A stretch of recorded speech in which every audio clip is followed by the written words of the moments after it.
flexibility, right? I think flexibility is one of the things that a lot of agents forget about, myself included, right? Like, we are in control of our day, our schedule, whatever we do. We have complete flexibility of it. I've moved to the opinion of, I try to coach agents on what is the lifestyle you want to live. Yep. Because your lifestyle is going to dictate your work ethic and what you're going to accomplish in real estate. But the flexibility, a lot of people forget, hey, if I get all of my stuff done in the morning, I don't need to grind in the afternoon. Take the day off, right? Yep. Take the rest of the day off, spend time with family, friends, whatever you want to do. And I think that one gets lost a lot, but you can have all three, but you have to create that leverage, right? You have to kind of build a team, you have a team and building that. And, that's that next step in everyone's business. I talked to a couple agents today, and it's like, it's hard for me to give up control and delegate things. I'm like, look, if you want the money and the flexibility and the freedom, you can't do it all. There's no way. You have to create that flexibility, or that leverage point to allow that. So I want to dive into, you got your licensed as a real estate agent. Any initial struggles, or did it just hit the ground running? Well, I actually got my license to do a couple deals a year, right? Like, that's what everybody says. I'll just flip you. And I got it primarily to do my own stuff. I was flipping a little bit more at the time. I actually thought of it more as a cost savings versus an income stream. And saving money on the commissions of you flipping, exactly, as opposed to helping clients. My best friend was my realtor for all the years that I wasn't licensed, and I thought, I'll cut him out. Sorry. It was more of a cost savings, and a couple deals here and there for some extra money. Again, I was cutting it a little close with what I used to make at DSW versus replacing it with my rentals. Right. And, I have a unique skill set as an investor. I've rehabbed hundreds of houses. I've done some really wild stuff. I've done new developments. I've built, multi-million-dollar projects. And so I have a unique skill set that a lot of people latched onto. And so when I got started, it was like, once again, I'm back to finding the balance. That was my biggest challenge was, okay, I quit my HR job because my investment business was growing so fast. Well, now I just replaced it with like another job. And so I had to figure out how the two integrate together. Let me tell you, HR and rentals have very little overlap, with the exception of like working through conflict. That's right. what we do in HR.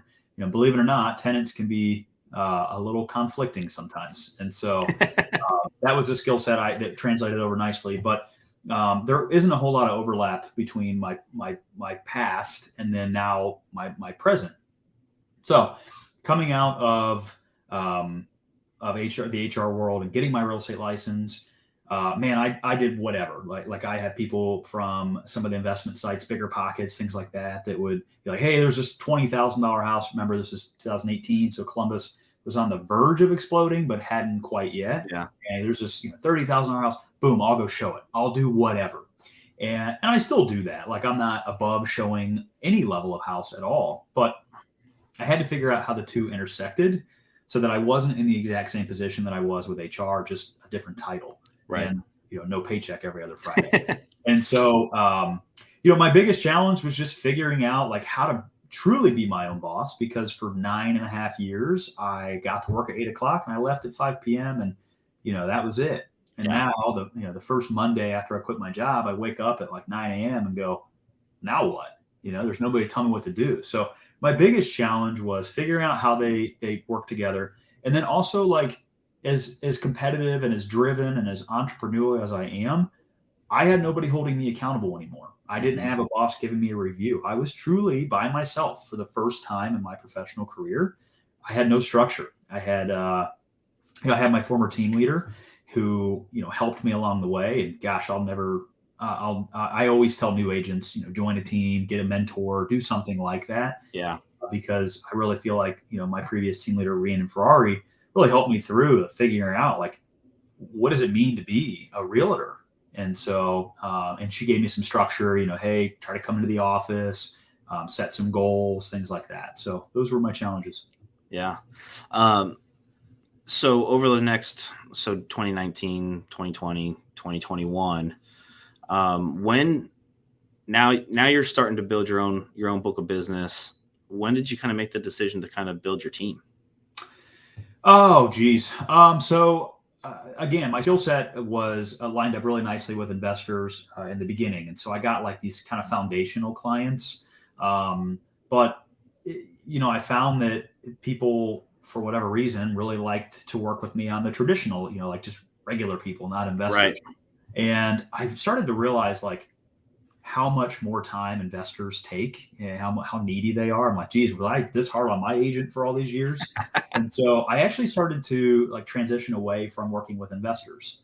And, even to this day, I only work with like 3 or 4 investors. Yeah. And there's 2 reasons. One, I just mentioned, they're a lot more work, man. I mean, they are demanding and they're me, but I'm working for them. And so, and then the second thing is like, if it's an awesome deal, I'm probably going to buy it. And so I'm not even doing my clients sometimes a fiduciary responsibility by being their buyer investor agent. Because if Right.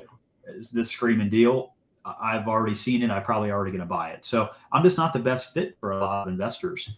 And but as I mentioned, I've been in Columbus my whole life, so my sphere is quite large. And family, friends. My wife is from Grandview. Her mom is a teacher at Grandview, and so the span of people that we know after 32 years is quite large. And so I have worked my sphere over and over and over again for 3 or 4 years, and I'm actually starting to lap business that I got, kind of when I first got licensed. Now I'm getting people with a huge amount of equity in their house that bought in 2019 calling me to sell, and so I feel like every realtor kind of starts to feel that transition when they've made Yeah.